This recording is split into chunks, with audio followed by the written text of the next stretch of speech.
monuments and Egyptian temples in the Sudan had a profound influence on the Nubians. When the Nubians came and conquered Egypt, it was as more devout, purer worshippers of the Egyptian god Amen than the Egyptians themselves were. So the Egyptians at this point are controlling all of Egypt up to the Mediterranean.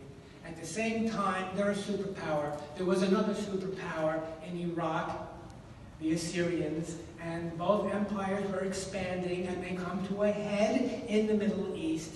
And the Assyrians eventually drive the Nubians out of Egypt, but it wasn't easy. They tried once and they're repelled. They tried twice and they're repelled. They tried again. They go all the way to the capital city of Thebes. King Taharqa goes back to Sudan, but comes back again. His son comes back again. The Nubians come and sack the city of Thebes, and the Tanwetamani eventually goes back to Nubia and is buried there and stays there. These statues, which at first glance would look like Egyptian kings, are Nubian rulers. They come shortly after the period when the Nubians left Egypt. But they have inscriptions that are in the Egyptian language, in Egyptian hieroglyphs. They have the attitude of Egyptian kings because of the prestige that still accrues to them, and they still claim to be rulers of Egypt and Nubia, even though in fact they weren't. The Nubians, of course, had their own language and always had their own language, but they weren't writing in it at this point. So most of what we have is written in ancient Egyptian, which brings us to another one of the points of this exhibition that Denise mentioned that is important to reiterate.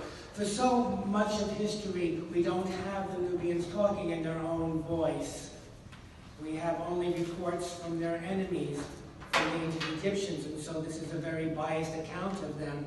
And even now in the Nubian period, when they are speaking in their own voice, they're still not speaking in their own language, at least not to posterity. So that's important to understand. So it's not until a few centuries later that we get them writing in their own language, and then we don't understand it, as you'll find out. We've got wonderful things in this room. When King Pianki went to Memphis, he received the tribute of Egypt, which was then fragmented. There were 4 pharaohs ruling at the same time, even in Egypt, so it was in a weakened state.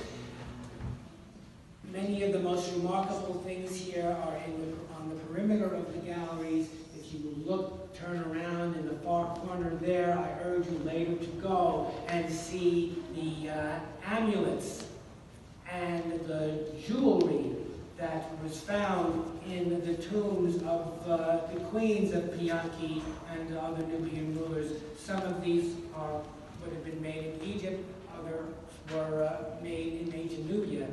Most of the tombs from which these came from all of them were robbed, but when you get together all of the material that the robbers over the centuries have left behind, we still get to find a wonderful collection. We are almost halfway through, but not quite. And so now I urge you to follow me as we wind our way around. We do what the Nile does. The Nile, which is flowing from south to north, makes a big bend and goes south again, and turns around and goes north again. This is the heartland of ancient Nubia, so we'll wind around the gun gallery.